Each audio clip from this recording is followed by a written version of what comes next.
It's Friday, December 13th, 2024. Here's what's coming up on Roland Martin Unfiltered, streaming live on the Black Star Network. President Biden commutes and pardons a record number of people convicted of nonviolent crimes. The DOJ cracks down on violent policing tactics in Massachusetts and Kentucky. We'll break it all down. Caitlin Clark's recent comments sparked backlash and open a conversation on what Jamela Hill calls an obvious issue. And Representative Benny Thompson says he'll be forced to take a pardon from President Biden out of fear of President-elect Trump's revenge. It's time to bring the funk on Roland Martin Unfiltered here live on the Black Star Network. Let's go. He's got it. Whatever the miss, he's on it. Whatever it is, he's got the scoop, the fact, the find. And when it breaks, he's right on time and it's rolling. Best believe he's knowing. Putting it down from sports to news to politics. With entertainment just for kicks, he's rolling. It's on roll, y'all. It's Roland Martin, yeah. Rolling with Roland now. He's funk, he's fresh, he's real, the best, you know he's Roland Martin now.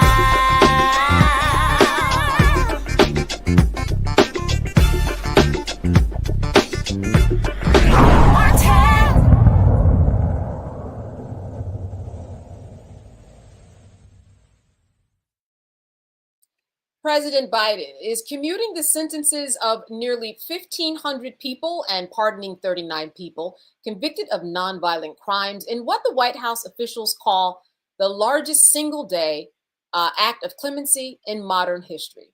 It is indeed a very big time. I'm joined now by my panel, Michael Imhotep, host of the African History Network out of Detroit, Michigan. Rebecca Carruthers, she's vice president of the Fair Elections Center in Washington, D.C., and Matt Manning, civil rights attorney out of Corpus Christi, Texas. You know, I think that this is really something, Michael, especially when we look at the nonviolent offenders, but such a big number. You know, I've heard people say, you know, he pardoned his son. Certainly he needed to pardon many, many people to show that it wasn't just his son he was worried about. Well, I had no doubt that Joe Biden was going to pardon a number of people. So I wasn't worried about that. I heard people talking about that in the media, and that, you know, first of all, if you thought that he wasn't going to pardon his son after Trump won, you don't understand politics. True. No, Biden said that when he thought he was going to win. Okay, but when Trump won, and then he started nominating these jackasses who are totally unqualified for the job, started nominating people like Kash Patel, started nominating people like Robert F. Kennedy, started nominating people who were the architects of Project 2025, like Tom Homan and things of this nature. So yeah, and I 100% agree with Joe Biden, and anybody whose son was in a position to be further persecuted by somebody like Donald Trump and his quote unquote Department of Justice. And we know Trump has no guardrails on him. Okay. No morals. Anybody who wouldn't save their son is probably lying to you. So this 1,500, this was expected. More are coming also. Biden said more are coming. You have 1,500 who had commuted sentences. These are nonviolent offenders. These were people who were already placed on home confinement during the coronavirus pandemic and have successfully reintegrated into society and with their families, things of this nature. So this is good. More are to come. There were also 39 pardons. Somebody who I would recommend he pardons is Marilyn Mosby. Okay. Right. Former about her. State's attorney out of Baltimore. Also a posthumous pardon for Marcus Garvey. Okay, because Marcus Garvey was deported after he was convicted on wire fraud and mail fraud, and his sentence was commuted, if I remember correctly, but he was deported out of the United States. Marcus Garvey needs a posthumous pardon. Those are the Black Panther Party for Self-Defense, who was still in prison. Assata Shakur, who was liberated and taken into Cuba, she needs a presidential pardon as well. So there are other people who need pardons as well as commutations. You know, Rebecca, I think it's really interesting in that because so many of these people actually were able to prove themselves during COVID. They got out of jail and they worked themselves back into the community and their families. COVID actually proved to be a good thing, a program almost to show what people could do if they were let out, and then were successful in doing so. Well, here's the thing. One thing that we understand about the criminal legal system in this country is that it's ineffective. So having people, especially nonviolent offenders, in prison for decades and decades simply doesn't seek the final aims of justice. It's not just, we know that locking people up doesn't actually rehabilitate either. And it isn't always the disincentive for potential reoccurring offenders. And so, I mean, that's just the first thing here. But of course, President Biden has many other people that he should be pardoning. One thing that I would say, and regardless of president, is that we do need to have a better system when it comes to presidential pardons. Instead of it being more well-heeled people, or if a famous celebrity connects to someone and raises their particular plight, they have the possibility of being pardoned. There are literally thousands of people who are within the federal penitentiary system who should also be considered for pardon. But if we have a better system in order to for those people to be able to either be pardoned or for their sentences to be commuted, it would actually be fairer for everybody. Matt, what do you make of what the White House is calling the largest single day of clemency in modern history? I think it's good. I think it is, consistent with what I've seen even here on the state side, with the state of Texas having passed a law, I think a couple sessions ago, where it gives judges a lot of power to grant clemency. And I think Rebecca kind of started talking about this or alluded to this, but I think one of the things that you can extrapolate from this and really the conversations that we're having these days about clemency is that the overall sentiment about criminal justice and, lock them up, hang them high, so to speak, has shifted. People recognize now that you should not only have the opportunity to redeem yourself and show that, you can be a good person in society and a good contributor to society, but beyond that, the idea that we're just draconian sometimes, we're punishing people for far too long, far too harshly. So I think it's good that the White House has done this. I agree with Rebecca and Michael. I think they need to do it more. And I think especially in the context now, knowing that the Supreme Court is saying the president can basically do whatever he wants, Joe Biden should do a whole lot more of this before January 20th. Michael, I want to go back to you. The types of people that were pardoned. I mean, you went into the fact that other people should be pardoned. Certainly, there are going to be more to come. But what about the who that was pardoned? I mean, we have someone who was part of a scheme to put young people back in juvenile facilities for money. And when we think about what the president said, he said that those people who have proven themselves and responsible being back into the community, it seems, some of them could be a little questionable when you look at the list. Well, yeah. You're going to have people who are questionable. I mean, they were criminals. So, I mean, you're going to have people who are questionable. But anytime you have a president in their last 2 months, 3 months, 1 month, you're going to have different people campaigning, pushing, utilizing the people inside the president's camp to get pardons for their friends, for their family members, things of this nature. So I'm sure if we go through all 1,500 names, there are going to be some people like we say, how the hell did that person get a commutation? Okay. But, this happens. So to address your question with specificity, if you're talking about former Luzerne County Judge Michael T. Conahan, I would ask it in that Kids for Cash scandal. He's known as the Kids for Cash judge. We may ask how did he get it? We may ask how did he get a pardon? Okay, I mean not a pardon, commutation. We may ask how did he get a commutation? But with most of these people, they had already served time in prison. He was sentenced to 17 and a half years in prison, and then they were released from prison during coronavirus to serve out the rest of their time at home. So, Michael, here's why I'm bringing it up specifically because of the fact that I know at least one person who did get a sentence that he should not have gotten because of this scheme that the judge was involved in. He died while he was in prison. So we think about nonviolence. Yeah, specifically the judge, nonviolent in terms of carrying that out. But ultimately, it was a violent act that was involved in terms of this person who died in jail. Yeah, sure. So if it was up to me, This is probably somebody who I would not give a commutation to. Okay.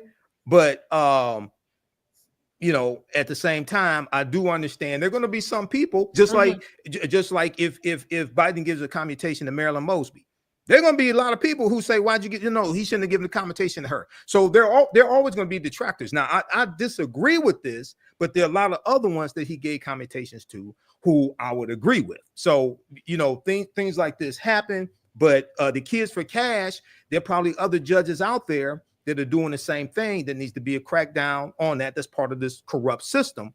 But, I would like to see a full overview of the 1,500, because there'll be a lot of people in there who we agree with who were given commutations. Yeah. Rebecca, as you mentioned earlier, this does say a lot about the criminal justice system, that ultimately some people's kind of last out is making sure that somehow over these past 4 or 5 years, they've been able to get to the president, make their case. What does that say about the justice system, that ultimately this is the only way out for some people who more than likely didn't deserve all that prison time, or have done what they need to do to get back into society and prove that they are, that they have been revived in terms of being back into the society and to be back a good member of society? Well, the criminal legal system is not just, is one reason why I don't refer to it as the criminal justice system.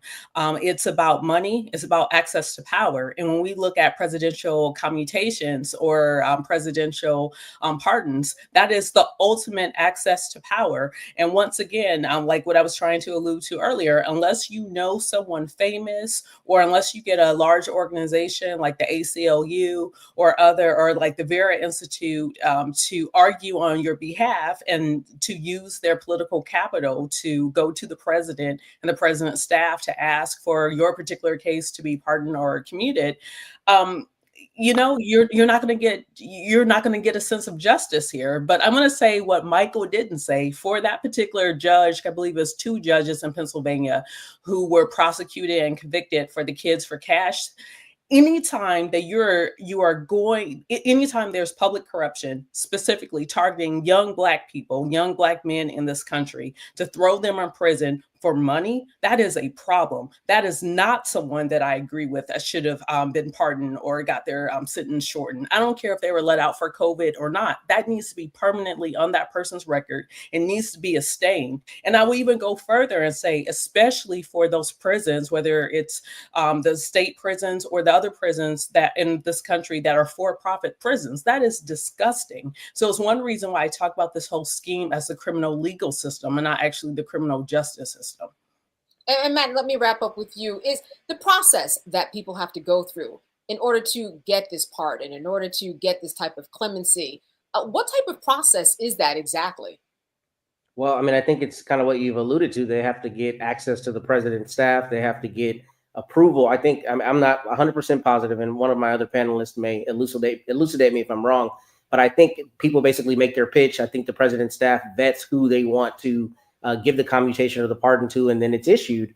And it's interesting that you would ask me that, because what I was alluding to, talking about the Texas state law, it's actually something that you can file, and a judge way after the fact can decide to exercise clemency or give you clemency. So I think it should work more that way, where maybe the federal judges are imbued with the power and it doesn't have to get all the way to the top, because the reality is, unless you have Kim Kardashian or whomever advocating for you, you're just not likely to get to the president's staff, not likely to get on the short list, and not likely to be pardoned. So there needs to be an equity in terms of access and allowing people who would be good candidates for this to have closer access to the process, in my opinion. And one last thing I want to say, though, it's interesting that we always talk about this in the quote nonviolent context, but I think they should broaden their scope, because there are a lot of people who are in prison for violent offenses. And I'm not advocating that we don't take violence seriously, but that same kind of rehabilitation can occur even if you're a young person who's alleged to have committed a violent offense. I've represented people who have come out of prison after being convicted on a violent offense and have become extraordinary citizens. So I think they should have the same opportunity. And I think you've got to be careful with how you do that. But if we want to really make sure we extend commutations and pardons, it should be to everyone. Yeah, no, you are correct. Those people certainly are rehabilitated. We see it quite often. We see it in media. We see it in the mainstream. We've seen movies about it. It certainly does happen. What you said was key, and that is equity of access. And with that in mind, I know that we're going to be seeing more of that because more clemency, more pardons, more commutations to come. And when they do, we will be discussing them here. All right. Stay with us. We will be back after the break. You were watching Roland Martin Unfiltered here live on the Black Star Network. Now streaming on the Black Star Network. I had been trying to get a record deal for a long time. You know, when I finally got signed to the Motown record label in 2003, I was 34, 35 years old. And up until that time, I had been trying to get record deals the traditional way. You know, you record your demo, you record your music, and you send it, you know, to the record labels, or maybe somebody, a friend of a friend, knows somebody that works for, you know, the record label. And really, chemistry that was my last ditch effort at being in the music business. How long have you been trying? I've been trying since I was a teenager. Wow. And you know, and I'm grateful that it didn't. I'm grateful that it happened when it happened, because I wasn't prepared, you know, as a teenager to embrace all that comes with a career in the music industry.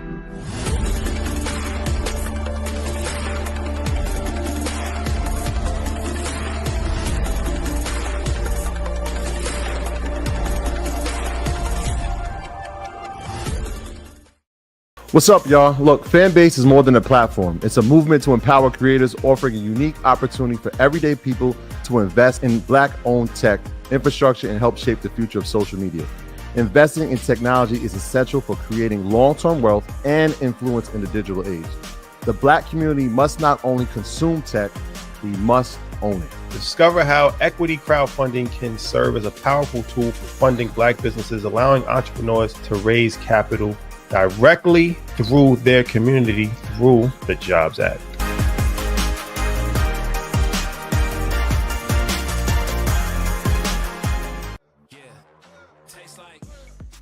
Curl Prep Natural Hair Solutions at curlprep.com. I'm in shock.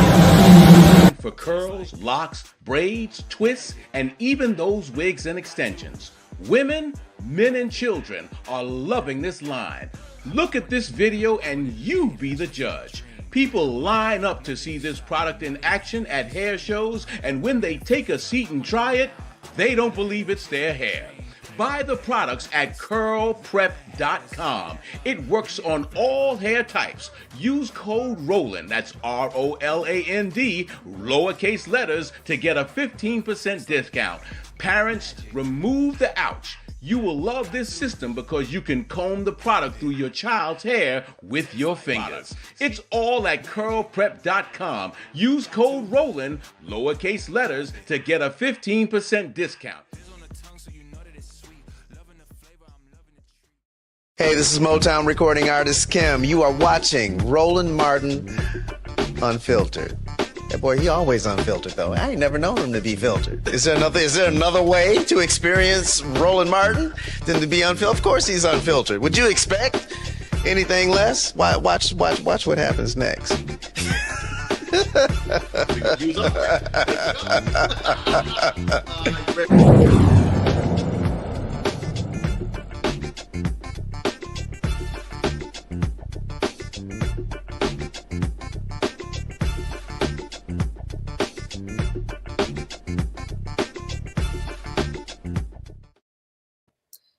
A federal appeals court struck down Nasdaq's diversity disclosure rules for listed companies. The U.S. Circuit Court of Appeals ruled that the SEC lacked the authority to approve the rule.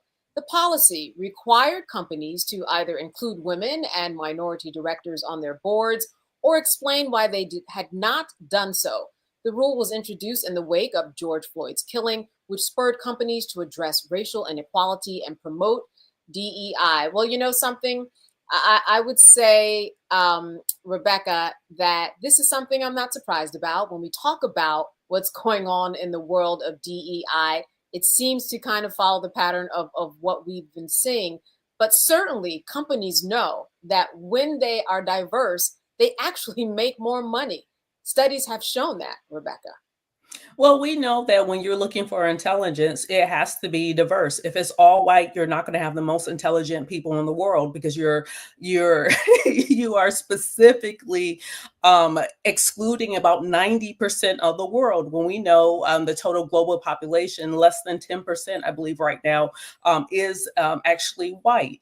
And so, knowing that, it doesn't make good sense. It does if you believe in capitalism. It definitely hurts the bottom line when there's a lack of racial and ethnic diversity. The other thing is we've seen studies in this country showing the potential trillions of dollars in losses because of racism in this country. So regardless of what our federal courts say, especially when it comes to DEI, regardless of what the incoming administration is going to say in DEI, companies have to look out for their bottom line, and their bottom line is about appealing to wide ranges of wide range of audiences, and not just less than 10% of the entire global population. Yeah, but Matt, here's the deal. We know that companies made promises during COVID. They made promises that aligned very closely with DEI. You might have this federal court appeals decision, but it seems like there's also some accountability that would happen, that can still happen when we talk about what was promised during the time that George Floyd was killed and protests were going on. I think you're exactly right. And if you'll indulge me, I first have to brag. I learned about 10 minutes before we came on that my first ever argument at the Fifth Circuit, I won. So I got my opinion today. We won on wow. every count. And it was an issue of first impression, which means the law had literally never been argued. And thankfully, we prevailed. So speaking of federal appeals courts, today is one of the milestones in my career. Congratulations. There you go. Part of that. Thank you. But to answer your question and to speak to that, you're 100% right. And look, here's the thing. Before George Floyd, we all saw the black version of McDonald's commercials and the other everybody else version of McDonald's commercials, right? Meaning, to Rebecca's point, they know that a diverse audience turns into more green for them. So this is problematic to not undergird those rules, because to her point, again, I've got to harken back on it. I mean, excellence is diverse. There are a lot of brilliant black people and brilliant non-white people who could serve on these boards. And here's one of the other things that's very important. The entree to these boards is extremely high in terms of what it takes to get on these boards, right? So striking down this rule creates a barrier of entry for people who would otherwise potentially not have access because of racism. And this is one of those things where, I don't know really what's behind the scenes, but unfortunately, we've learned about some judicial misconduct. So I wouldn't be surprised if the right people were whispering in the right judge's ears saying to go the wrong way, right, on this, because this is something that you would think is in conformity with what they said they were going to do with George Floyd. But frankly, that was my concern with a lot of those George Floyd pronouncements around that time, and a lot of other people's, which is that it looked like it was purely capitalist greed, and it was purely capitalizing on the topic du jour. And then on the back end, not doing what you said you were going to do and hoping that people forgot what you said you were going to do.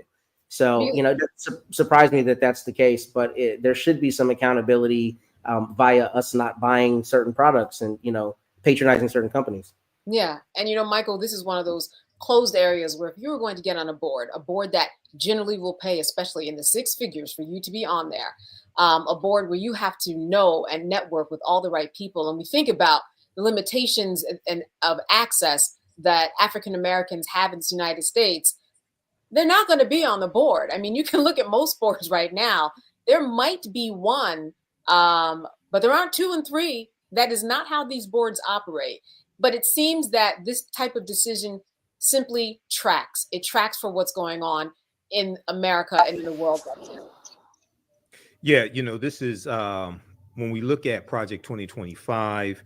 One of the aspects of Project 2025, one of the goals is to eradicate diversity, equity, and inclusion, basically at the federal level and federal programs. And this is a continuation of the backlash to the racial reckoning that took place after the death of George Floyd, May 25th, 2020. So we saw various corporations like Walmart make pledges of millions of dollars, tens of millions of dollars, make pledges to make various types of changes, whereas a more diverse workforce, setting up various types of programs, etc.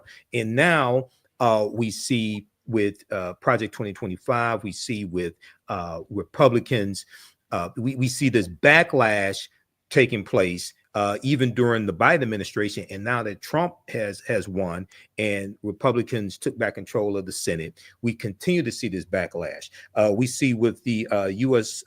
Fifth Circuit Court of Appeals, it's a majority conservative circuit. Okay, number one, and number two, to your point, when you have these various boards, they don't have this type of rule where these unqualified people can get on these boards, especially if you're African American. Okay, so when we look at these attacks on diversity, equity, and inclusion, and this is the new affirmative action, and this is the second part of the attack. The first part of the attack was the attack on critical race theory, going back to 2022. Notice they're not talking about critical race theory so much now. The buzzword is diversity, equity, and inclusion.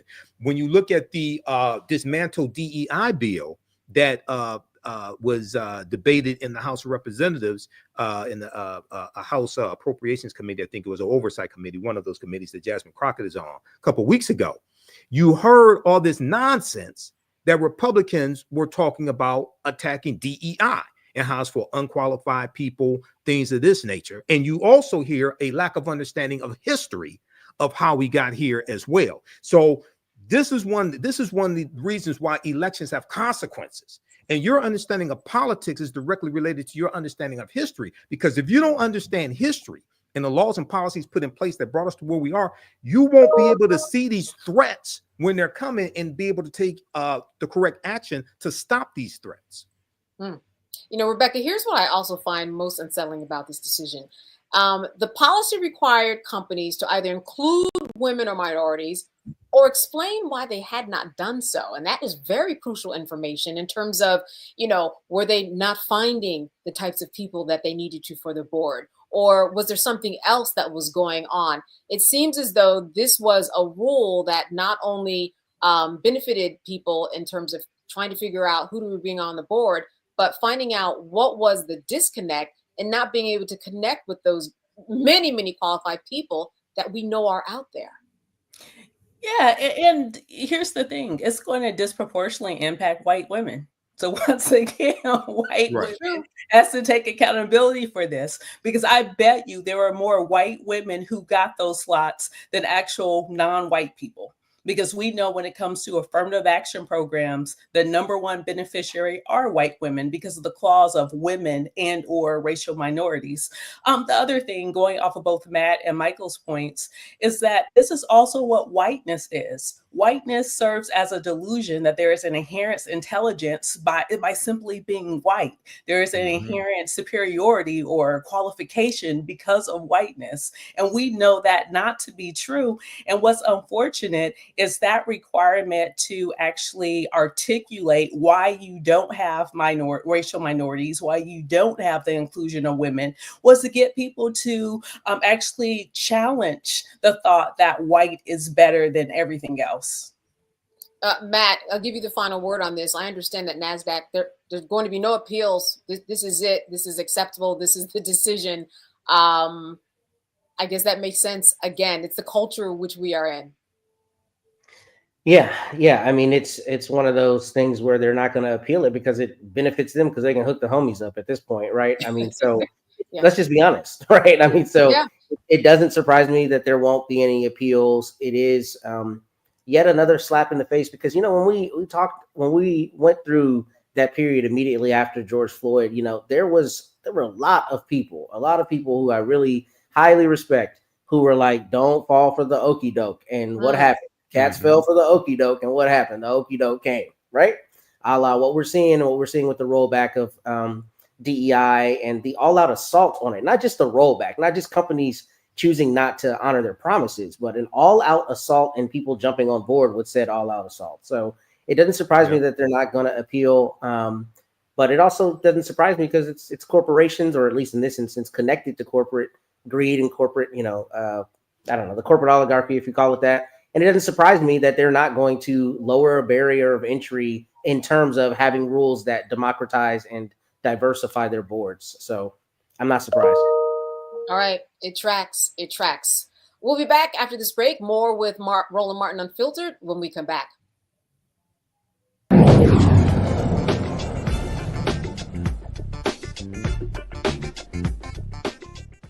Hi, I'm Isaac Hayes III, founder and CEO of Fanbase. Fanbase is a free-to-download, free-to-use, next-generation social media platform that allows anyone to have followers and subscribers on the same page. Fanbase was built through investment dollars from equity crowdfunding from the Jobs Act. People just like you helped build Fanbase, and we're looking for more people to help build Fanbase. We are currently raising $17 million in a Regulation A crowdfund on Start Engine. We've already crossed $2.1 million, but we're looking to raise more capital from people just like you that deserve the opportunity to invest in early stage startups without having to be accredited investors. So right now, I'd like you to go to startengine.com/fanbase and invest. The minimum to invest is $399. That gets you 60 shares of stock in Fanbase right now, today. And then use Fanbase to connect with friends, grow your audience, and be you without limits.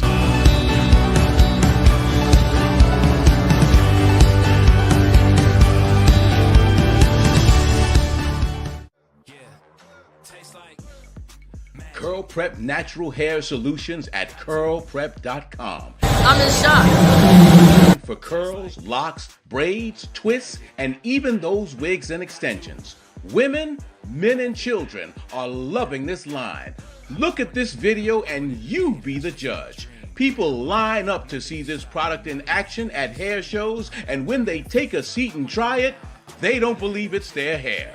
Buy the products at curlprep.com. It works on all hair types. Use code ROLAND, that's ROLAND, lowercase letters, to get a 15% discount. Parents, remove the ouch. You will love this system because you can comb the product through your child's hair with your fingers. It's all at curlprep.com. Use code ROLAND, lowercase letters, to get a 15% discount. Now that Roland Martin is willing to give me the blueprint, hey, Cyrus, I need to go to Tyler Perry and get another blueprint because I need some green money. The only way I can do what I'm doing, I need to make some money. So you'll see me working with Roland. Matter of fact, it's the Roland Martin and Cheryl Underwood show. Well, should it be the Cheryl Underwood show and the Roland Martin show? Well, whatever show it's going to be, it's going to be good.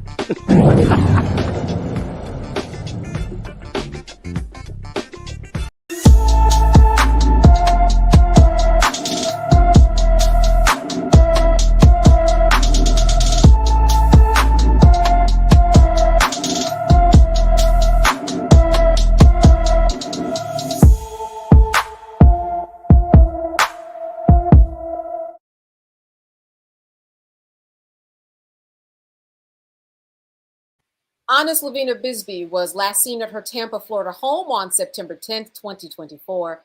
The 15-year-old is 5 feet tall, weighs 110 pounds, has black hair and brown eyes. Honest was wearing a red hoodie, black jeans, and beige slides. Anyone with information about Honest Lavina Bisbee should call Tampa, Florida Police Department at 813-276-3200. All right, the Southern Association of Colleges and Schools Commission on Colleges revokes St. Augustine University's membership. The decision would strip the school of its accreditation. According to the university, the commission determined that the university had resolved the issues that initially placed the school on probation, except for concerns related to finances. As the university appeals the decision, it will keep its accreditation until the appeals committee makes its final ruling. The university has until February 25th to submit additional financial documentation to the overseeing committee. Well, you know, Michael, this is something that this college has been working towards for a very long time. They just do not seem to hit the mark. I think one of the issues that has come up is really what exactly do they need to do in order to get more support, in order to get more money for the school the same way that other HBCUs do. Yeah, you know, Candace, it's a challenge for HBCUs to many HBCUs to raise money. The more well-known ones, the Spelmans, the Howards, probably not as much, but others it's hard to get them to raise money outside of maybe during homecoming. Okay, so that's even if you go back to the movie School Days, which caused a lot of us to want to go to HBCUs. There was a line in there. There was a couple of minutes where they talked about how alumni, a lot of alumni weren't donating to the Mission College to support it, et cetera, and how we don't support our HBCU. So this is a continued fight now with St. Augustine College. I'm not sure. I know there was we talked about this a few months ago, how there's something like $13 billion or something like that HBCUs are owed from the states, from various states, a total amount from various states over the number of years, where money has come from the federal government for HBCUs, and it has not trickled down from the state government to HBCUs, and there have been various lawsuits surrounding this as well. So it'll be interesting to see if that also applies to St. Augustine College as well. Yeah, Rebecca. The university, I should say. Yes, Rebecca. Michael mentioned something very interesting, and that is the money that has been allotted for HBCUs. We've heard a lot about these huge numbers in the current administration. A lot of people are wondering, why isn't that something that's able to save this eventually? These monies that have been allotted to HBCUs. Well, let's be clear about the money that's allotted to HBCUs. While $20 billion might sound like a large number, it's not a large number when you compare it to $800 billion, right? The way HBCUs are funded, the federal formula is actually in the Higher Ed Act in Title III. That federal formula is different than a predominantly white institution. If HBCUs were funded at the same ratio as predominantly white institutions, then we wouldn't see HBCUs struggling financially the way they do. I think what's unfortunate is that oftentimes isn't talked about. So here's another example. When we look at minority serving institutions, MSIs, that can include a Hispanic serving institution. For a campus to be considered a Hispanic serving institution, I think they might only have to have like 30-35% of a Hispanic population on that campus, but they are still PWIs. So that means a lot of your minority serving institutions, whether it is an AAPI, and that threshold is lower than what you typically see at a HBCU. And then with a Hispanic serving institution, that threshold is lower. So basically what I'm trying to get at these other institutions are funded at a higher level. They get federal funding that they know they're going to get every single year in a way that HBCUs don't. So while there was a $20 billion push that this administration gave to HBCUs, that's not enough. You need reliable, transparent money that you know you're going to get year after year. And then even something that Michael said, even with some of the state HBCUs, we've seen lawsuits in Tennessee, in Maryland, in Florida, where we saw that there was intentionally underfunding of the public institutions that are HBCUs in those particular states. So this is a long-term equity issue with how HBCUs are funded by the federal government. Yeah, Rebecca, I want to stick with you on this. And that is the fact that there have been companies to step up. There was one in particular that said, hey, I've got $70 million for you. Might seem like a lot. That certainly is not a lot when we talk about what it takes to run a college. Absolutely. So here's the other thing by comparison. When we look at the HBCUs that have the largest endowments, so that would be a Spelman, that would be a Morehouse, that would be Howard. As much as we made fun of FAMU, Florida A&M's leadership last year for being duped by that scammer of saying he was giving $100 million to that particular campus, to their endowment, the reason why that campus even fell for it is because it is so unlikely that you're going to have someone giving that much money to feed into the endowment. But so we also have to take a step back to understand the different factors. It's not just alumni giving, but it's also whether or not it is I think it's called a Research One school. Yes. You see, if it's not a top research school in the country, which is an accreditation that I believe they get from the federal government, if they're not able to qualify for that, then that means there's additional monies that they're not receiving. It's one reason, in my opinion, we saw President Ruth get pushed out at Texas Southern. Sorry, not Texas Southern, but at Prairie View, because she actually got Prairie View to start being competitive with some of the white schools with research dollars in Texas. And that is such a game changer, because if that became a R1 institution, that means that's going to increase the number of dollars that they have. It's going to eventually impact their endowment and make that institution a lot stronger. So we have to understand the larger picture as we're talking about some of these money issues and these accreditation problems that some of these HBCUs are encountering because of their lack of resources. Yeah, listen, we've seen Fisk go through problems, Clark go through problems over the year. Right. Matt, you know, the accreditation process and the committee that is overseeing this process, what do you think it is going to take for the school to perhaps come out on the other side as a winner? Well, unfortunately, I'm not particularly well versed in university funding or the accreditation process. So I would imagine, obviously, it's going to be them hitting whatever benchmarks they stipulate for them. But, you know, one of the things that's really interesting, especially in talking about PV is a part of the Texas A&M system. And one of the things we've talked about on this show is the lawsuits in other systems where the HBCUs have gotten much smaller amounts of money than, you know, the comparable PWIs, right? Relatively speaking, they haven't been funded the right way. So I tell you that to say, if there's been mismanagement at white schools and they're giving a different rubric for the white schools, what I'm hoping will happen is that they'll actually get a fair go of it, especially if they've resolved most of the issues and there's a financial issue, but they're showing that they're prudent in how they're trying to resolve it.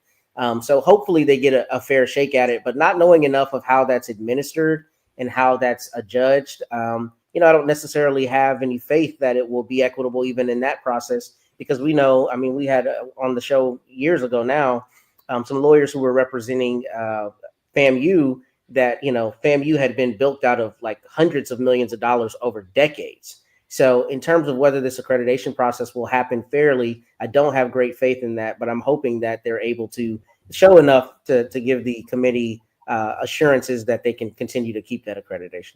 Rebecca, I want to end this segment with you. And I mean, anybody can jump in also, but I especially wanted to get to Rebecca.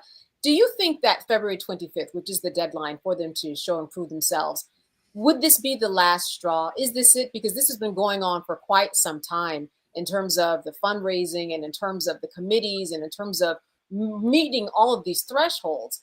Is this it, February? Is that the last straw? I remember when I was in undergrad, when Morris Brown lost his accreditation. I was on campus in undergrad. I didn't go to a HBCU, but I was active in 1999 to 2003. And then we saw in the last few years, Morris Brown came back. And so while it is very unfortunate with what the university is facing right now, it doesn't necessarily have to be the end. But what's unfortunate, once you lose accreditation, the process to get that accreditation back, the process of trying to maintain a a sizable student population while you're trying to go through that process is very tough. It's tough on the administrators, it's tough on the faculty and staff, because these are also professionals and they have to think about what's in their best professional development and what is best serving for their career. And some of these folks might leave and go to a different university because it is extremely tough on a campus, and especially those who have to provide the support in going through the accreditation process. Yeah, it is a certainly different process, as you said, when it comes to HBCUs. Those of you who are graduates, make sure when you get those letters, make sure you get those emails, pay attention. February 25th is the time that we will look into to see if this accreditation will be officially taken away after this appeals process. Stay with us. After the break, we will have more headlines that affect you. You're watching Roland Martin Unfiltered here on the Black Star Network. We'll be right back. Now streaming on the Black Star Network. I had been trying to get a record deal for a long time. You know, when I finally got signed to the Motown record label in 2003, I was 34, 35 years old. And up until that time, I had been trying to get record deals the traditional way. You know, you record your demo, you record your music, and you send it, you know, to the record labels, or maybe somebody, a friend of a friend, knows somebody that works for, you know, the record label. And really, chemistry that was my last ditch effort at being in the music business. How long have you been trying? I've been trying since I was a teenager. Wow. and you know, and I'm grateful that it didn't. I'm grateful that it happened when it happened, because I wasn't prepared, you know, as a teenager to embrace all that comes with a career in the music industry.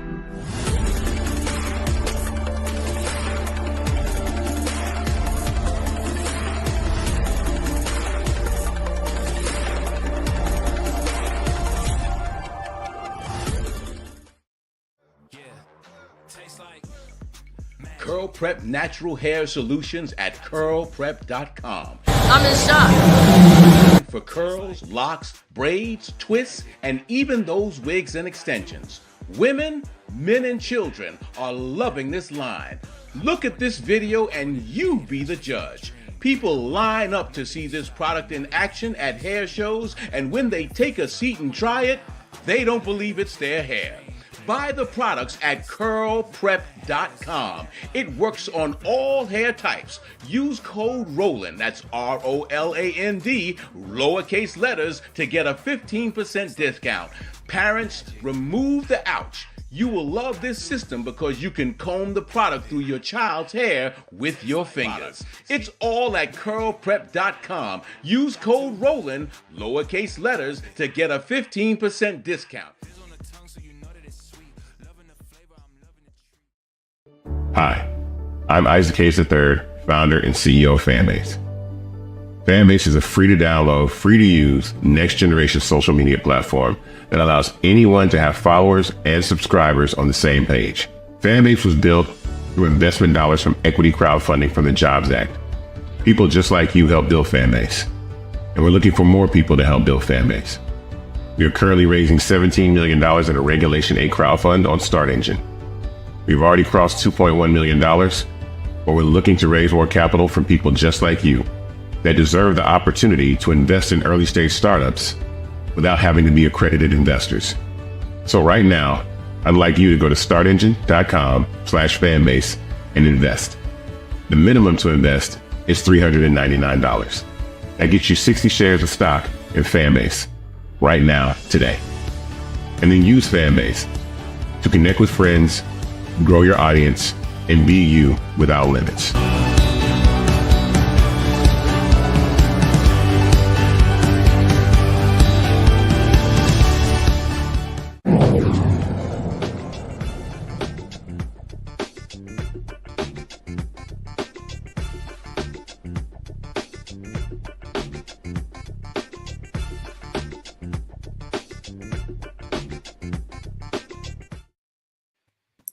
The Justice Department announces that the city of Worcester, they're out of Massachusetts, and its police department engages in practices that violate constitutional and federal rights. Findings reveal that the police department used excessive force, including unjustified tasers, police dogs, and strikes, as well as escalating minor incidents and mishandling people in crisis. The DOJ also notes that it has credible reports that allege officers committed sexual misconduct, including assault under threat of arrest. Well, Matt, here's another one. Certainly we were not surprised. But I think that when it comes to the police officers dealing with those engaged with sexual assaults, sex trafficking crimes, that's a big deal. Yeah, it's a huge deal. It's rampant across the country, and it is always especially abhorrent when, you know, police officers are engaged in such conduct. So, you know, I'm glad that the Justice Department is continuing to be on the march, at least for the next month, against civil rights violators, because as I say on this show all the time, I mean, it is climbing Mount Everest to vindicate your constitutional rights. And ironically, it's not quite as hard for the Department of Justice when they're prosecuting it from a criminal standpoint, because it's different in terms of the investigation and how the law works. It's a criminal statute rather than a civil statute. But I'm glad that they're holding them to account. And as someone surely on the panel is going to say, unfortunately, we know that this kind of accountability will likely be gone January 20th and thereupon. So I'm glad to see that this happened, but it's unfortunate that these kinds of actions will likely not be brought forward by the DOJ in the next coming months. And in fact, we know DOJ is likely to be weaponized against other people. So we should revel in this while we can. Yeah, and this is something that Matt is not just saying based upon conjecture, Michael. We know that this has happened. We know that we've seen this during Trump's first administration, and certainly it's likely that we will see some of the same. Oh, absolutely. That's what I was going to say. First of all, part of Project 2025 is to do away with consent decrees. Okay, number one. Number two, Donald Trump has said numerous times on the campaign trail when he was running to stay out of prison, he said that he was going to give police 100% immunity against criminal prosecution. We know during his first term as president, we know that his two attorney generals, Jefferson Beauregard Sessions III, as well as William Barr, both stopped doing investigations into the patterns or practices of police departments. And when Jeff Sessions became attorney general, he tried to back out of the consent decree with the Baltimore Police Department and the Chicago Police Department. So you're going to, we'll see how many more of these reports come out. We know this was a pattern or practice investigation as well. I'm not sure if they're going to be able to enter into a consent decree with the federal judge before January 20th. And the new Department of Justice takes over. We'll see what happens. But this is an example of how elections have consequences. I can't stress this enough. All these simple Simon ass people and the 20% of black men that voted for Donald Trump, what the hell is wrong with you? Wait till they come for your monkey ass and see what happens. Okay, people don't understand what just happened with this election and what's coming. All you and I heard people say we survived the first Trump administration, we'll survive the second one. Why the hell would you want to go through something like that again? There were 3 government shutdowns in the first 2 years of the Trump administration because he can't govern. And Republicans control the House, the Senate, and the White House. They can't govern. Why would you want to go through something like that again? This is going to be even worse. Rebecca, certainly Michael makes a lot of valid points as usual. I think what's very interesting is the timing of this. He is right. This might be on paper for now, but there is no guarantee. In fact, we know what will happen in terms of it being carried out. There's going to be a bookmark. There's going to be a pause in this. I guess the second hour on Friday night is the turn-up hour. Apparently, look, he just started it. Go ahead, Michael. I think it's really interesting when Michael talked about Project 2025. One of the areas where I was out on the road leading up to the election was in Alabama. I was in the newly drawn 2nd Congressional District, bringing awareness like, hey, this is a new opportunity district that was just won through the redistricting lawsuit the year before.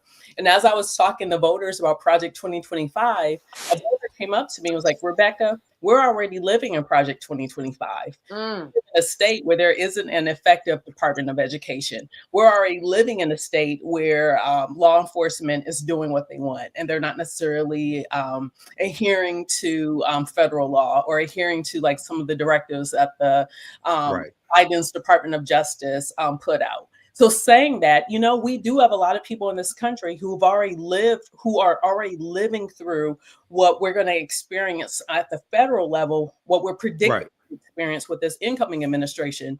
And so we need to be talking to those folks who have dealt with these type of governors, because we're dealing with that. If Dr. Carr was here tonight, we're dealing with that old school white supremacy. We're not dealing with James Byrd here. We're about to go back to Jim Crow. So for some people who are living under that now, and they don't have the protection of state government to protect them, we have to talk to those people who are actually showing the resilience of what it's like to organize in that type of environment, what it's like to actually take rest and then organize in that environment to make sure all of our families are protected and safe going into the next 4 years. I don't believe that all is lost, but I do know as a community, we're going to have to be extremely strategic to come out on the other side, in the most positive way that we could come out. Right. And can I address that, Candace? That's right. When you come back around. Sure. Yeah, because when you study Project 2025, and just so everybody knows, I was talking about Project 2025 in 2023, because I found out about it formally September 23rd, 24th, 2024 from Ali Velshi show. Okay. The Schedule F, this change in the Schedule F employees, I found out about that in around July 2022 when Jonathan Swan wrote his article for Axios.com exposing everything.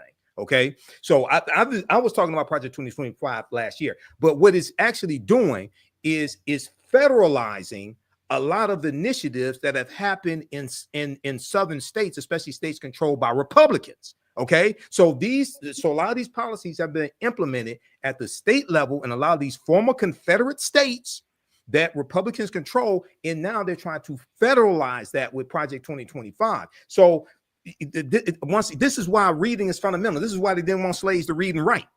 Okay, because if you learn how to read and write and you learn the law, you could understand how to navigate throughout the system and use the law against the people who are trying to use it against you. So I can't stress this enough. And for all those people who said that Donald Trump knew nothing about Project 2025, he nominated at least 7 people who helped write Project 2025. Over 140 people that served in the first Trump administration contributed to Project 2025. So, and the Heritage Foundation, if you go to project2025.org, at the bottom of the website, it tells you it's from the Heritage Foundation. Sure. So you learn how to connect the dots. Yeah. Matt, civil rights attorney. I'm sure that, you see some of these cases, or you're up close and personal with some of these cases at some level. When we talk about actually just changing the culture of police, have you seen anything that's moved the needle in terms of justice and what is right, in terms of how police and police officers should be acting? Well, I moved it today when I won at the Fifth Circuit or found there out. we go. So no, I'm joking. I had to make it okay, you know what I'm saying? But all jokes aside, I haven't seen anything really that's measurably moved it, except for a good example is Colorado codifying no qualified immunity. One of the big issues with this is a couple things. I'd say first, you don't have often that it's coming out of the officer's pension or his or her pocket. So, money is what moves people, unfortunately. So when local governments and police officers have to pay, when they have to indemnify the officers, when it becomes a financial cost, I think that one obviously moves the needle. But it's also when we have cases like obviously George Floyd, but when you have people who are frankly not just Black people who are being brutalized by the police, I think that at least changes the contour of how people see it. A good example is that white woman in, I think, Minnesota that was killed by a Black officer several years ago. If you remember the cry from that case, Australian woman, people had a much more pronounced response to that. So that's obviously not to say we want any victims of police violence, but what I've seen in my own career is that there is just a different response to that. So I think those things are the two things I would say readily. And also, it's really interesting because one of the things we haven't really talked about is right now, the furor from the right and from Mr. Trump and all his cronies about being anti-law enforcement. I have not seen yet how that's going to fully metastasize into what's going to happen in the courts. And it's interesting because they play it on both sides, right? Obviously there's a lot of racist vitriol coming out of there, but Kash Patel and some of these other people are talking about the deep state as it relates to law enforcement. So in a roundabout way, I'm telling you, I don't know what's to come. I don't know if that's going to mean on the ground, people like me who are fighting these fights every day are going to have an easier go of it because the person at the top of the government is saying, law enforcement is bad, or whether there's going to be something else. And I don't say that to be foolhardy. It's interesting because that rhetoric is very much the same thing that a lot of people have been saying about police and justice for a long time. And I think it yet remains to be seen what that's going to turn into in this next administration. Yeah, and speaking of this next administration, as we go to break, Michael, when we talk about carrying this out, we're not going to see it in the next administration. I think that's one of the things that's important to remember about the law and connect dots to what you said. You have to vote in order to get the right people to move what you want to in this justice system. Otherwise, you'll be right here taking a break of 4 years to see what the Department of Justice is going to be doing is actually going to be carried out. Yeah, you have to vote for people who are going to protect gains that have already been made. There were massive gains made under the Biden-Harris administration, and a lot of that is going to be wiped out, reversed, or drastically weakened under a second Trump administration. And one of the reasons why African Americans have not made the progress that a lot of these African-American economists say we need to have, and social media gurus and things like this, is because anytime there's any perceived period of progress that African-Americans make, there's always a white backlash to that. Whether it's 2 terms of President Barack Obama, whether it's 1 term of Joe Biden, there's always a white backlash to that sets us back. And a lot of people don't see that backlash coming. If we understood history, if we understood history and understood George Wallace, governor of Alabama in the 60s, and understood Richard Nixon, we would have seen Donald Trump coming, because he was a combination of both of them. We would have seen him coming in 2016 and would have stopped him. Okay, so this is why your understanding of politics is directly related to your understanding of history. We need to understand these attacks that keep coming to take us back. They're trying to take us back to the Mississippi State Convention of 1890, where they rewrote the state constitution in Mississippi, imposed poll taxes and literacy tests to suppress the African-American vote. And they said, we came here to exclude the Negro. They said why they were there at the Mississippi State Convention. So And what happened was other southern states adopted what Mississippi did, which is why you needed the Voting Rights Act of 1965, because of what happened in Mississippi in 1890. We have to understand this history and take action. All right, that was last word before the break. Stay with us. We'll be right back after. You're watching Roland Martin Unfiltered here live on the Black Star Network. What's up, y'all? Look, Fanbase is more than a platform. It's a movement to empower creators, offering a unique opportunity for everyday people to invest in Black-owned tech, infrastructure, and help shape the future of social media. Investing in technology is essential for creating long-term wealth and influence in the digital age. The Black community must not only consume tech, we must own it. Discover how equity crowdfunding can serve as a powerful tool for funding Black businesses, allowing entrepreneurs to raise capital directly through their community through the Jobs Act.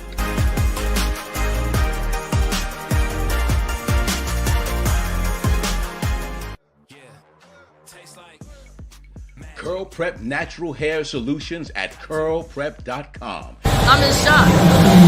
For curls, locks, braids, twists, and even those wigs and extensions. Women, men, and children are loving this line. Look at this video and you be the judge. People line up to see this product in action at hair shows, and when they take a seat and try it, they don't believe it's their hair. Buy the products at curlprep.com. It works on all hair types. Use code ROLAND, that's ROLAND, lowercase letters, to get a 15% discount. Parents, remove the ouch. You will love this system because you can comb the product through your child's hair with your fingers. It's all at curlprep.com. Use code ROLAND, lowercase letters, to get a 15% discount. This is Tamala Mann. And this is David Mann. And you're watching Roland Martin Unfiltered.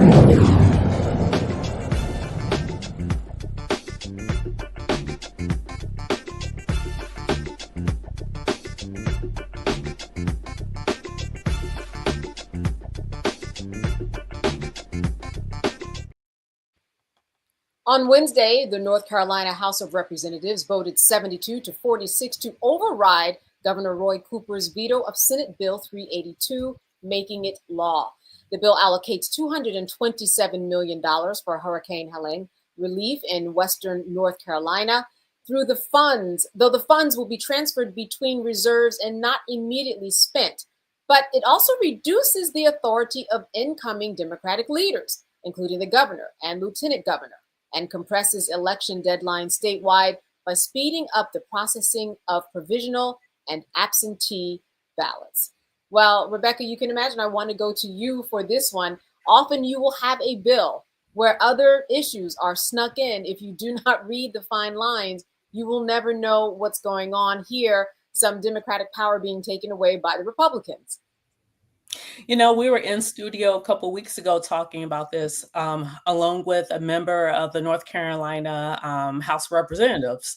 What's interesting is at the time when this bill was being debated and initially voted on, the provision that was added as a rider amendment to the hurricane relief bill, there were Democrats who supported. I think there was a couple of Democrats who were supportive of this too.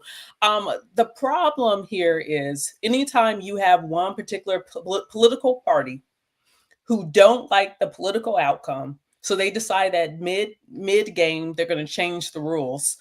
What's unfortunate is that usually what we're seeing now that happens on the Republican side, and then the Democrats aren't prepared to punch back.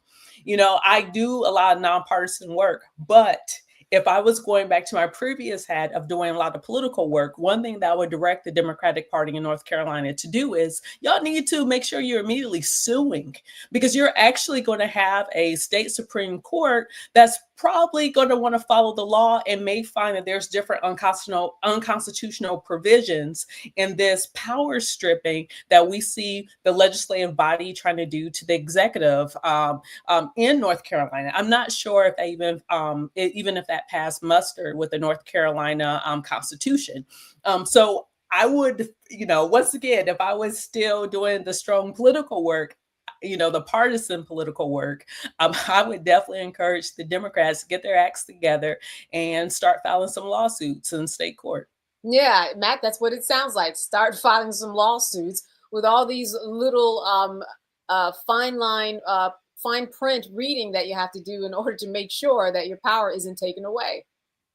Well, you know, as a lawyer, even though I file lawsuits, I'm not necessarily overly litigious, but this being the turn-up hour, I will adopt Rebecca's position and say, file on them, drop that lawsuit first thing on Monday. But jokes aside, I think you do have to take that approach. And also what I think is particularly insidious about this is the way that a lot of things sneak past the general public when they're amended to or appended to a bill that people don't know about. Because my understanding is the rhetoric behind this bill is that this was about giving hurricane relief to people in Western North Carolina, right? That's right. And what they tacked at the end of this bill was divesting the governor and some of the other Democratic, operatives, or rather Democratic people in office of their power. And that is insidious because, you know, unfortunately, the general public is not reading these bills. So they're reading on its face, hey, this is hurricane relief, but it's not even that. It's shifting money between two funds and it's taking power away from the governor. And that is, I think, indicative of a much larger problem, which is that when people get into these state houses and when they get into any representative facet of government, they work for us. We don't work for them. And when they go and they are, you know, running roughshod with ideology and literally taking relief funds away from people, or at least not giving the relief funds they're alleging that they're giving, that's a huge problem. And that is a sign of rampant, ideology. And even beyond that, a lack of accountability to the people you actually serve. So I think lawsuits are a good idea. And I think hopefully watchdogs are taking a look at this and will make sure that the North Carolina legislature is not passing other bills under the guise of one thing when in fact there's this other thing, behind the curtain. Yeah, Mike, you've got this thing behind the curtain, and the money actually will not immediately be spent. So there are a couple things that are going on here that makes this bill particularly, as Matt said, insidious when you look at all the details and read that fine print. Absolutely. But this is how Republicans play. Republicans play hardball. They play dirty. This is why Democrats have to stop bringing a butter knife to a street fight, like Representative Jasmine Crockett has said in the past couple of weeks. Now, Governor-elect Josh Stein has filed a lawsuit that broke in the last 24 hours or so. I know Josh Stein was on MSNBC last night. I can't remember which show because I watched 4 of them last night. I can't remember which one. And he talked about how they have stripped power away because they were upset about the election results and that he won the governorship. And they also did this back in about 2016 as well in North Carolina. But very quickly, Candace, I want to just give a source. I wanted to reference something when I talked about Project 2025 a few minutes ago. What people have to understand is the actual name of Project 2025 is called Mandate for Leadership: The Conservative Promise. Project 2025. The Heritage Foundation, which was founded in 1973 by Paul Wayrick. The Heritage Foundation has been putting out their policy platform called Mandate for Leadership going back to 1981. They've been doing this for over 40 years. And when you research this, the Reagan administration adopted 60% of the 2000 policy recommendations that the Heritage Foundation made in their first Mandate for Leadership. The Reagan administration adopted 60% of those policies in Reagan's first term. Okay, if you go to the Heritage Foundation's website, heritage.org, they have an article there from January 23rd, 2018, 6 years ago, January 23rd, 2018, called Trump Administration Embraces Heritage Foundation Policy Recommendations. When you read this article, it tells you that in 2017, in Trump's first year in office, the Trump administration adopted 64% of the policy prescriptions that were in Mandate for Leadership from the Heritage Foundation. Now they're telling you, the Heritage Foundation is telling you what they did in 2017. Correct. Okay, so anybody who thinks, and so this Project 2025 is a continuation of those policy recommendations, is just much worse. So we have to understand this, because if you understand how to put these dots together and understand this history, then you understand the action to take. He knows exactly what Project 2025 is. And he's spoken at the Heritage Foundation's conference in 2017. Absolutely. Absolutely. You know, Rebecca, I'm going to close on you. I'm very interested in finding out what you think about Project 2025, in that it has served to be a very, very highly recognized marketing tool, if you will, for Donald Trump's agenda, whether he kind of acknowledges it or not. The word is out there. There is a plan that is written. And I'm just wondering about the effectiveness of Project 2025, or do you think it will come and kind of, you know, bite them in the butts later down the line? Or has this proven to do what he and others in the Heritage Foundation wanted to do? The purpose, in my opinion, of Project 2025 is whiteness in this country learning its quote unquote lesson from the fall of South African apartheid. Anytime you see a shift in demographics and power, which is what we're seeing that there are now less white people being born in this country, more white people who are dying than are actually being birthed in this country. And we all know the actuary tables when it will occur when white people are the racial minority in this country, not just less than 50%, but as they become the actual racial minority in this country. And so what Project 2025 is a way to codify white supremacy and whiteness, this idea, this fictitious idea of whiteness, and to be able to consolidate power as a racial minority. That is what Project 2025 is designed to do. Here's an example. One of the things, I'm sure Michael has talked about it on the show before, one of the things in Project 2025 is to decrease civil service workers in the federal government. The reason why people should care about that is when the civil rights movement and the different civil rights passages, because there was various, within all of the civil rights laws that were passed, there were different tomes within civil rights. One of the big things and one of the biggest game changers for the Black middle class to actually create a sustainable Black middle class in this country was when the federal government stopped discriminating against Blacks going into federal service. That was a game changer, because now Black folks were able to get these good paying federal jobs, get good benefits, get good health care, to actually be able to buy a home, be able to send their kids to college, then be able to retire with dignity and actually have money in retirement. So it was stability of the Black middle class and a lot of Black communities in this country.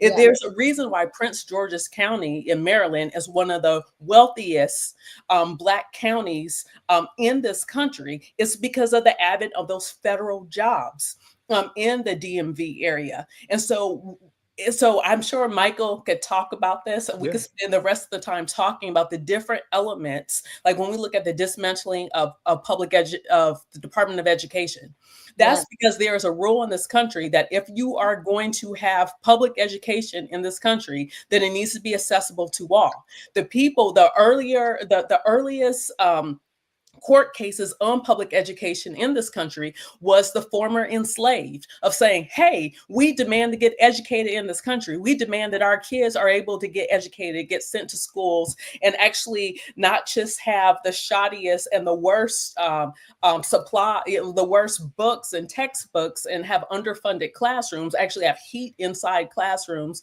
where little kids are going to school. All of these things were to help.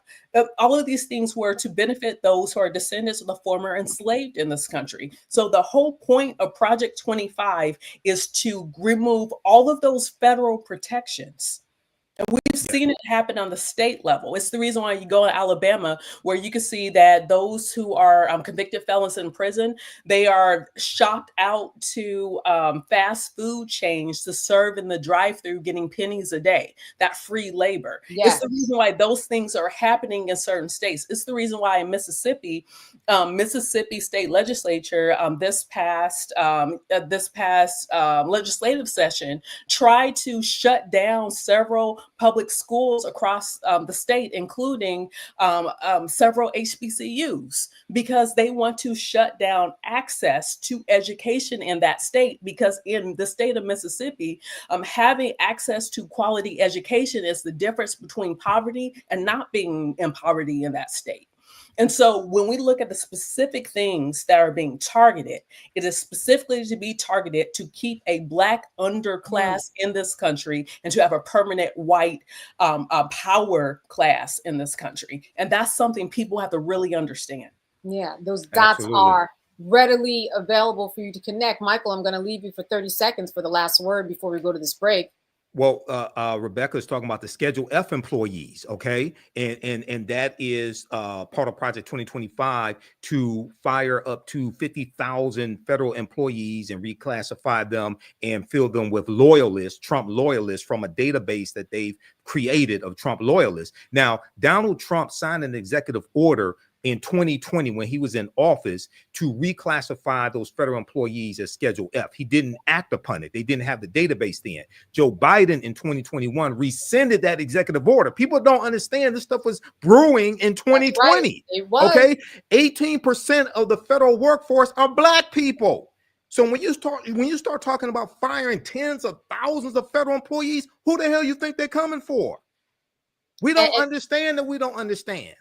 And what Trump learned and his people learned during that time is that their plan of action was not put into place. And that is what Project 2025 is. Yes. That is, we're talking about an explanation of them looking at people and looking at qualifications, determining who is a loyalist, determining things about the transgender community. As you said, these things that affect African Americans on a whole. He is now ready to rumble a little bit better, I'm afraid to say, with Project 2025, as much as he's denying that he's not associated with it.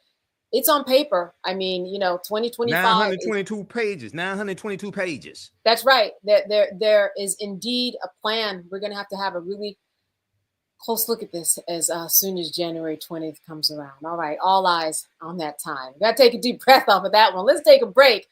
Stay with us. You're watching Roland Martin Unfiltered here live on the Black Star Network. We'll be right back.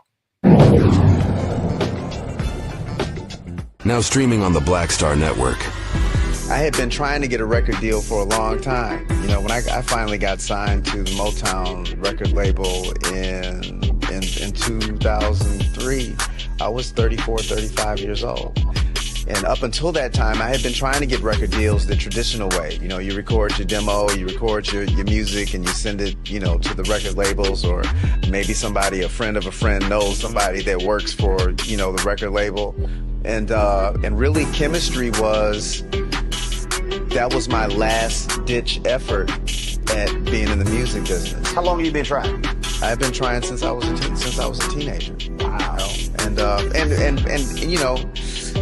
And I'm grateful that it didn't. I'm grateful that it happened when it happened, because I wasn't prepared, as a teenager to embrace all that comes with a career in the music industry.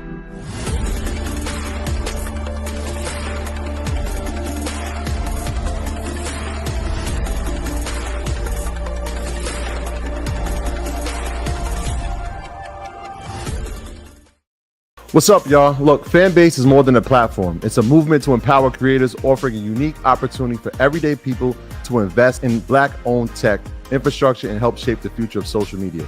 Investing in technology is essential for creating long-term wealth and influence in the digital age. The Black community must not only consume tech, we must own it. Discover how equity crowdfunding can serve as a powerful tool for funding Black businesses, allowing entrepreneurs to raise capital directly through their community through the Jobs Act.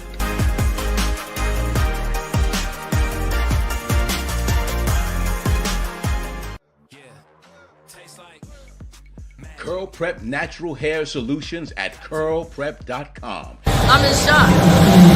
For curls, locks, braids, twists, and even those wigs and extensions.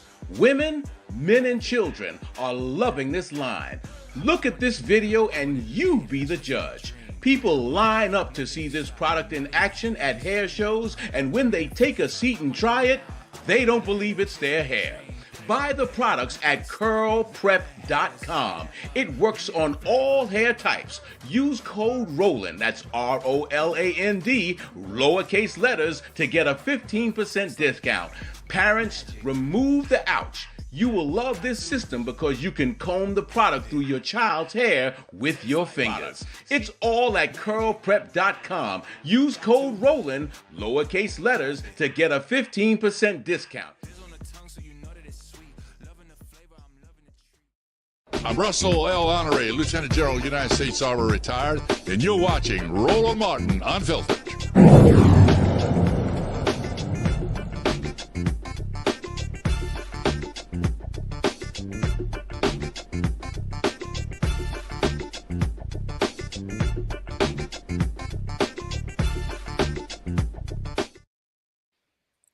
All right, so we talked about presidential pardons, but let's talk about presidential pardons through the eyes of Representative Benny Thompson. Representative Benny Thompson is the former chair of the House January 6th committee. He says he'll accept a preemptive pardon from President Biden out of concern that President-elect Trump might target him. It is rumored that the president is considering these pardons in response to fears that Trump will exact revenge on his political opponents. Thompson led the investigation into Trump's involvement in the January 6th insurrection. In a recent Meet the Press interview, Trump said that members of the January 6th committee, quote, should go to jail. All right, Rebecca, let's break this down a little bit. Certainly, this is something that is worth considering. If I were the representative, I would believe that this was going to be happening because the president-elect said as much. I don't think he has another choice. Yes, and I would say not just extend this pardon to the congressman, but also his staff. Sure. You know, it wasn't just the congressman who was leading the January 6th hearings, but it was also a lot of staff that worked many hours. And those staff also have to be protected because we have someone that's coming into office who campaigned punishing his political enemies. And so, yes, you know, I think that that's something that absolutely the president should do. And there shouldn't be any question. Anyone who stood up for democracy in such a powerful way should, you know, have some immunity, especially in the face of someone who has proven to be extremely anti-democratic. But Matt, let's look at the specifics of this. Could this really happen? I mean, to go through this process, become president, do all the things that you're supposed to put into place, especially what he has promised on the first day and the second day. Is this really something that's feasible in terms of going through the court system, bringing all of his enemies up on charges, and really thinking that this is going to come into fruition? I mean, unfortunately, I would say it's possible, particularly if you have a weaponized FBI and DOJ who are given the task to basically be legal stormtroopers and go out and get the people that are your enemies. But it's interesting because you didn't ask me the question I thought you were going to ask that I don't know the answer to, frankly, is whether you can get a prophylactic pardon. That to me seems to be the bigger issue here, really a question of ripeness, right? Because if you look at a pardon or commutation or really any kind of remedial action as it relates to a criminal legal justice system, to use Rebecca's terminology, it's all predicated on the idea that you have been charged or you're being investigated or something else, right? I don't know if a pardon would be effective prospectively. Just because Mr. Trump has said this is what he's going to do, that's not tantamount to Benny Thompson actually facing any charges yet. So that's really what concerns me the most, is the idea that, especially with this Supreme Court, Joe Biden could issue a pardon saying, you know, I am immunizing him from any kind of criminal liability for anything related to his congressional service and the investigation of January 6th. And the Supreme Court saying, kick rocks. We're not going to accept that. It wasn't ripe at the time. There was no pending investigation, no pending charge. And as such, the pardon is without constitutional value. I mean, it's a sad reality, but I would not put it past the right federal court and even the Supreme Court to make that determination. So that's what concerns me more than anything, is whether they will find a way to say this pardon doesn't actually have teeth. So, you know what, here's what's interesting, Matt, two things that I'm thinking about. And that is that if the president puts it on record, that is something that can be used in a court filing, or that when it actually happens, that somehow that court filing, you know, will be attached to the record, or President Biden, somebody from a former administration, become a part of the brief in some way to say that we are supporting this. But you're right. It's not right, because when you pardon someone or when you commute someone's sentence, there's something already on the book that a conviction has taken place. That is a very, very good point. But I do see there's value in putting on record that this is someone that has served his community well, and of course, should be free in the community. Candace, the only time we've seen it, oh, sorry. No, go ahead, please, Rebecca. I was going to say the only time we've seen this actually work was like on Scandal. We've only seen this happen. Right. Where you can have that preemptive pardon. Because Matt's right. Like, it gets us into some really gray and weird legal theory. It's kind of weird. I don't think there's precedence for something like that.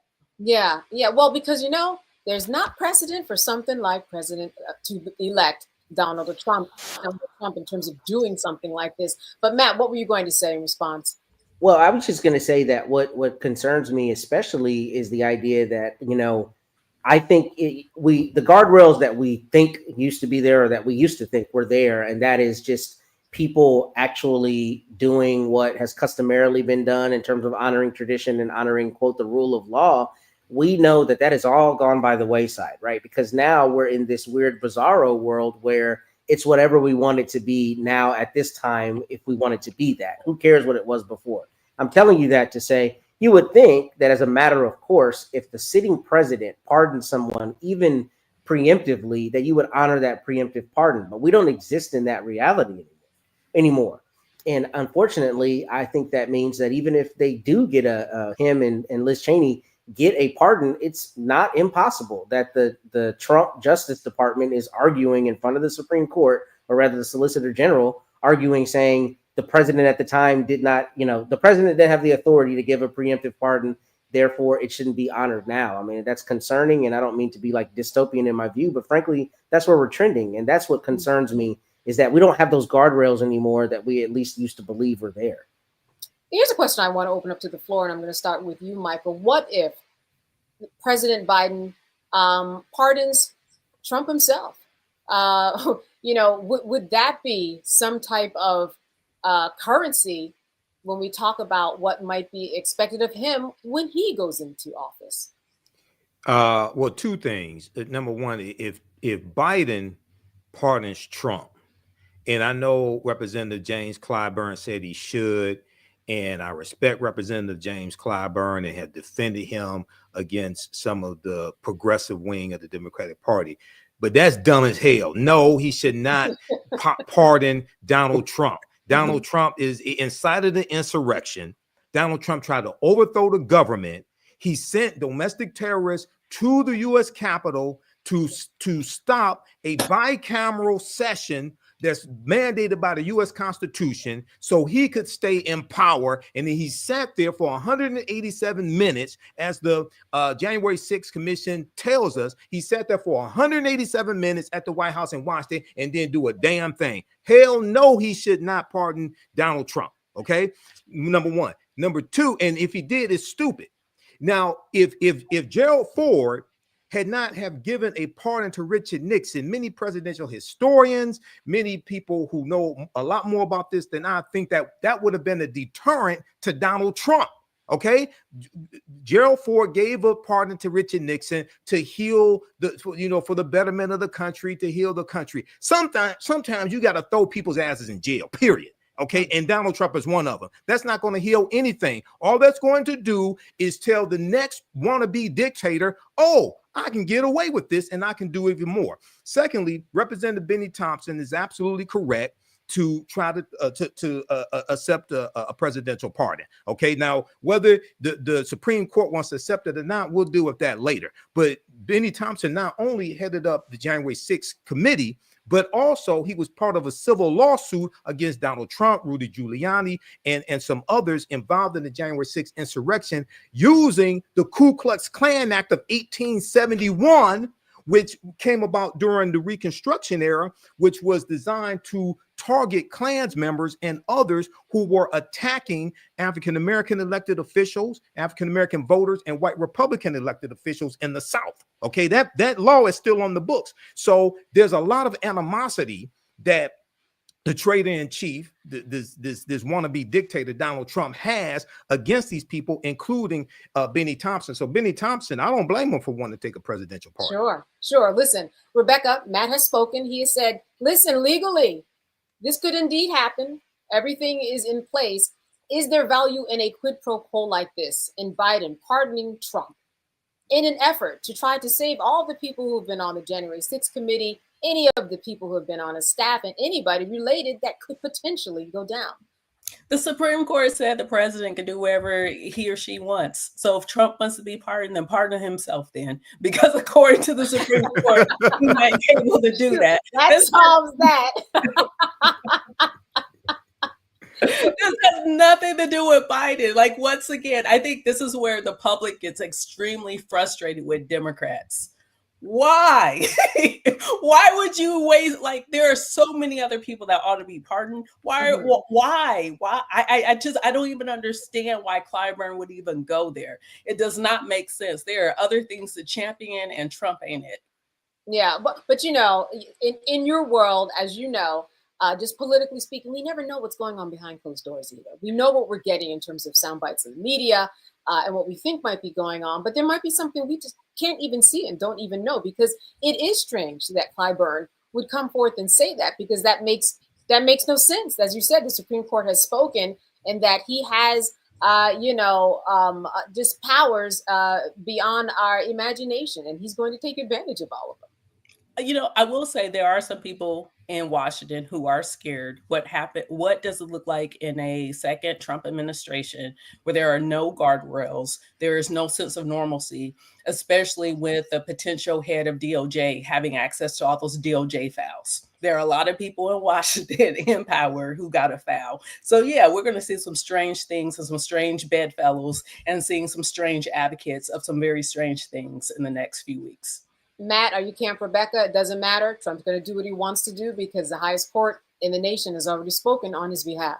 You know, I was trying to find something pithy to say, but I don't have anything pithy. All I'm going to say is Donald Trump is the kind of cat who's going to take that part and say, appreciate that, big homie. I'm going to do whatever I want anyway. It doesn't matter. And the problem is, I think it'll backfire on the Democrats. I think it'll make them look even weaker, because it'll make them look like they are capitulating to a man who is a stated, aspiring dictator. And I think it's a throwaway. I mean, if there's any value, any political value in it, really, I think it's just in, them using the presidential pardon. Frankly, I don't think it moves the needle. I think it moves the needle back. And frankly, that is really a lot of the pushback on Democrats right now. It's just this idea that we look weak and we're not playing this for keeps. I mean, Michael said it earlier. Republicans play for keeps. They play for power, and they don't care. They do whatever they want to do. So I say that to say, I don't think a pardon makes any sense. I think Rebecca's 100% right.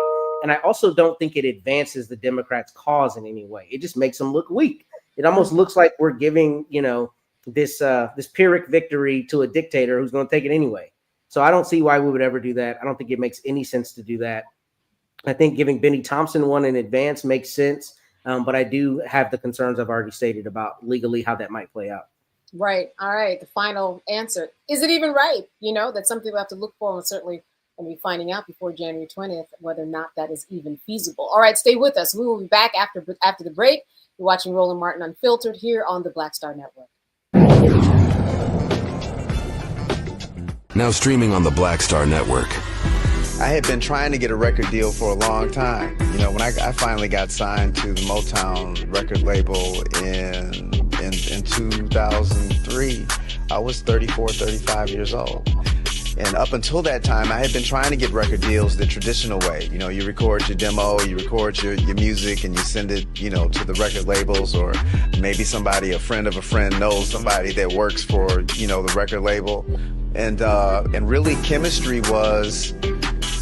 that was my last ditch effort at being in the music business. How long have you been trying? I've been trying since I was a teenager. Wow. You know? And you know, and I'm grateful that it didn't. I'm grateful that it happened when it happened, because I wasn't prepared, you know, as a teenager to embrace all that comes with a career in the music industry.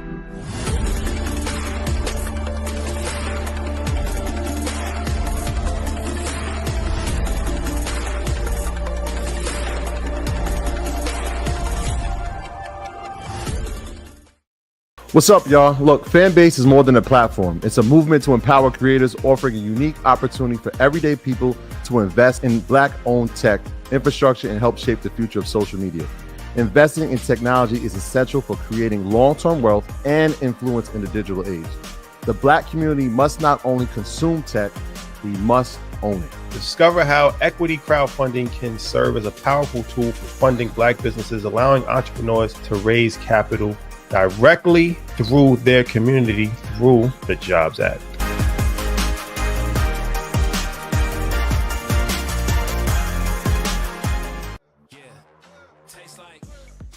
Curl Prep Natural Hair Solutions at curlprep.com. I'm in shock.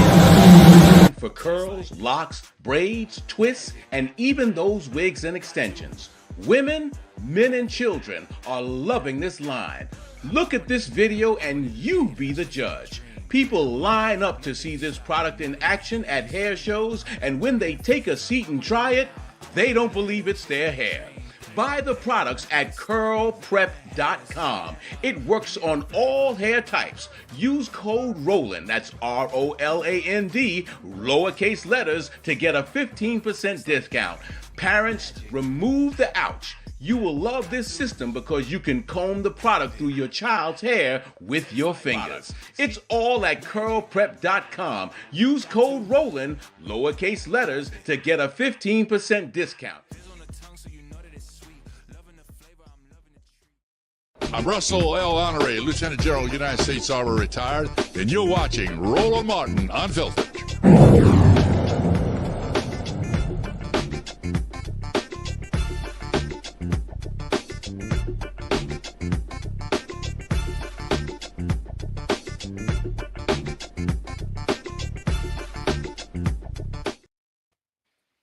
All right, so we've talked about police departments and DEIs and representatives in Congress possibly looking for a pardon. We're going to end on a little bit of a lighter note now. We're going to be talking about Bryce Mitchell, featherweight Bryce Mitchell. After winning his fight, Bryce Mitchell was asked at a press conference about his previous criticism of Elon Musk. He stood firm on his ground about the SpaceX founder, saying in part, "Well, I think that time will prove me correct. Time will always reveal someone's true character. And if you put that man in a position of power, his true character will be revealed." Let's just put it this way. He has all of the money in the country. He's the wealthiest man in the country, and he wasted it on effing rockets. But he said the word, man. Think about it, dude. He could actually help people with that money, but he doesn't give a shit about you. He's got all the money in the world to help you. It'd be a penny to him, and you would never have to work again. He doesn't give a shit about you, though. He wants to waste it on rockets and waste it on all of these cars that suck. Time will reveal the character of that man, and the more he gets under the spotlight, you can't fake it forever. His character will be revealed, and you mark my words, it will be seen that he is a rat bastard. You know, if I had all that money, I would like to think that I would help people more than he does. Michael, you know, I think he's speaking a lot of what people are thinking, looking at Elon Musk right now, spending so much time with Trump, finding his way into these positions of power that he probably will get. But with all that money, a lot of good he could be doing that really is better than making cars or making rockets, trying to figure out what's going here on Earth. How about starting there? Well, Elon Musk, by way of South Africa, by way of white Afrikaners, okay? Elon Musk, we know, is a white supremacist. And also, when not only that, but the policies that Elon Musk is going to push for are going to hurt many of the very white people who voted for Donald Trump because he thought he was their last hope. If you go back to an article from 2017 from the Atlantic.com, which dealt with an analysis of the 2016 election, they said that the uneducated working class white people voted for Donald Trump, not because of economic issues, but because of cultural anxiety. They feared the browning of America. They feared that by 2043, white people would no longer be the majority population in this country. Well, and this year we saw turnout for white people increase, and it was at 74%. Turnout of white people registered to vote, 74%. So the cuts that Elon Musk and the brown supremacists, Vivek Ramaswamy, don't want to put in place, they want to cut $2 trillion from federal spending. Okay, it's going to hurt a lot of white people, cutting Medicaid, Medicare, cutting Social Security, things of this nature. But at the same time, want to give tax cuts, extend the Trump tax cuts, and give more tax cuts to the wealthy. So Bryce Mitchell is absolutely correct. And I can't stress this enough. I mean, I hear, African Americans say, we've been voting for Democrats for decades, haven't gotten anything, things like this. You haven't done a proper analysis of what has happened. And one of the biggest problems is that we go through a four years of progress and then get 8 years of backlash. Go through 8 years of progress, get 8 years of backlash, okay, and don't understand how to protect gains that have been made and stop these threats when they rise up, because they're going to continue to happen. Yeah, Rebecca, it's funny listening to Bryce Mitchell. It's a language that I think a lot of people appreciate and understand. It's not sugar-coated. It's to the point. Yes, this is the man that said gravity does not exist. That's for another time. But what he said here, I think relates, and a lot of people can relate to. I mean, unfortunately, with the gravity thing, I was actually going to mention that. I think that's the state of our education system in this country. When people can say that and I actually believe it, and not understanding just the basic things a 5-year-old understands. But it's an indictment against our education system. Look, I'm not against anybody firing off at reject Lex Luthor. Elon Musk is a menace. So, it's really, I appreciate us ending on a light note, because we've been talking about white supremacy, right, and what's going to happen over the next 4 years. So it's always great to end on a higher note, especially in our turn up hour. Get those like buttons up. I noticed we're still haven't hit 1,000 yet. Exactly. And you know what? You make a really good point, and that is that it's the culture that we live in. We've given mediums platforms for people to speak and say anything. And we're in a culture where if it's out there and being said on our handheld, you've got an audience that's going to believe you about gravity, believe you about Elon Musk, believe you about anything, because it's just kind of the equalizer, social media and the way that we deal with media at this point. Absolutely. All right. So, Michael, what do you think about his words? I'm sorry, Matt. What do you think about his words? Well, the first thing I want to say, Candace, is you are the consummate professional, because you enunciated every single letter in every one of them curse words, and I appreciate it. Appreciate it, Candace. See, that was my education that Rebecca was talking about. Commitment to excellence, my sister. But I do think that his words are well taken, and I think this is a thing that is emblematic of this insane rhetoric we have in this country, where capitalism is so unfettered that people absorb and gravitate to a guy like Elon Musk because of their own aspirations to be an Elon Musk, rather than their appraisal of him as the problem that he is. And, when we talk about hyper ultra wealth like that, I mean, that is a sickness, right? That's a sign of a diseased society where we're struggling, literally. Brian, what was his name? Thompson was a Yes. murder, right? Mitchell. Because of healthcare system. Thompson, and you have yeah. people who are applauding that. And even though I don't personally think morally we should be applauding murder, I get the sentiment insofar as insurance companies and healthcare companies run roughshod over your average American, and people have very, very, very strong feelings about that. I say that to say that is emblematic of hyper wealth and the fact that in this country, somebody like Elon Musk, an individual, can own, probably 100 times the GDP of small countries from around the world. That's an absurd notion if you think about it. So Yeah. I think it's well stated to say, like, this guy's playing in space and we got people who are struggling to make it, that's abhorrent. I think you can be wealthy without it being so hyper focused that other people are struggling in the way that they are. So I appreciate that somebody with his platform says that, irrespective of some of his comments about gravity. I like the idea that he feels a moral imperative to say that, because honestly, we need to hear that more from people who have that kind of bullhorn. When people have a bullhorn like that, I think they've got a moral duty to speak out about things that are righteous. And I think that is a righteous position. Now, Rebecca, do you think that Elon Musk is going to find his way into a permanent position inside of the White House cabinet, White House, executive staff, somewhere in there? Are we going to see this play out? We've heard about some contention in the headlines that Musk just won't leave, and that Trump is hoping he will go away a little bit because he's overstaying his stay.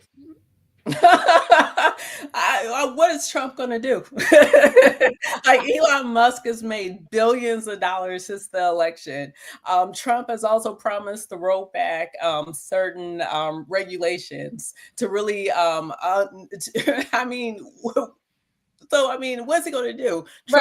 Trump, you have the world's richest man who has unfettered power. He has Starlink. He has all these other things. He has no bid contracts with the Department of Defense, not just in the United States, but with different securities all across different governmental securities all across the globe. Who's going to stop him? And that's the problem. Unfortunately, the genie's out of the bottle. There's nothing that Trump could do to stop Elon Musk at this point. Yeah. So listen, as we close, I just want to mention something that Matt Manning mentioned maybe once, twice, perhaps 3 times, and that is his federal case. I'm going to give you a minute, brother, to talk a little bit about your win today. Can you just walk us through in the last, 60 seconds that we have, this win in federal court, which we, the reason why I want to do this is because in the context of what we know about the justice system and the courts and who's arguing for people in the name of the righteous, you were someone who went and won. What were you arguing, my friend? Well, thank you for the platform. Obviously, I'm bragging a little bit, but I'm really very pleased with the outcome. But basically, the crux of it is I got appointed to represent an 83-year-old woman who was arrested at a commissioner's court meeting, which is in Texas, a commissioner's court is like your county council. So, the body that would decide whether they're going to put stop signs on your roads, that kind of stuff. She got arrested after submitting a petition. The current county judge did not like that petition. It didn't go with his political ideas. And he basically threatened her, said, hey, if you keep talking, I'm going to hold you in contempt. He did hold her in contempt. She was held out in the rain for several hours before being booked into the jail and ultimately released. So when I got appointed, the judge allowed me to amend her pleadings because she was actually representing herself and doing a fantastic job. I amended her pleadings. We won at the district court and we went up to the 5th Circuit. And the reason this is such a momentous win, besides being my first time arguing at the 5th Circuit, is because the law that we argued has been on the books since 1876, I believe, but it's never been litigated ever in the history of the state of Texas.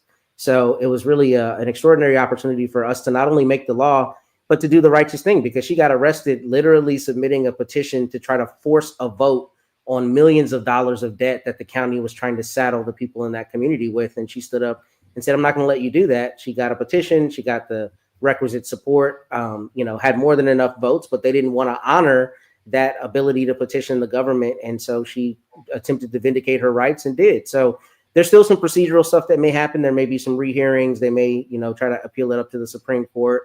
But this is a very big win for us because, a lot of times judges have unchecked power, and it's really a good thing to say, look, at least in some instances, the court's going to do the right thing, and they're going to not allow you to run roughshod over the people's rights. So that's why we're so very pleased by the outcome. Wow, amazing. Listen, she stood up, then you stood up for her. Congratulations on that. Thank you very much. All right. I love the air horns. I like it. Like a graduation. There we go. That hasn't happened since I've hosted. That was just for you, Mr. Manning. All right. Listen, thank you to all of you. You know, on this Friday night, you could have been doing so many things, but you did it here tonight with us. Michael Imhotep, I'm going to get that name, see. Host of African History Network show out of Detroit, Michigan. Rebecca Carruthers, Vice President of the Fair Election Center out of Washington, D.C. And Matt Manning, civil rights attorney and someone who won a federal court case out of Corpus Christi, Texas. Thank you so much for being with us tonight. And thank you to all of our viewers. Have a good weekend here from the Roland Martin Unfiltered show on the Black Star Network. Have a good night.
Folks, Black Star Network is here.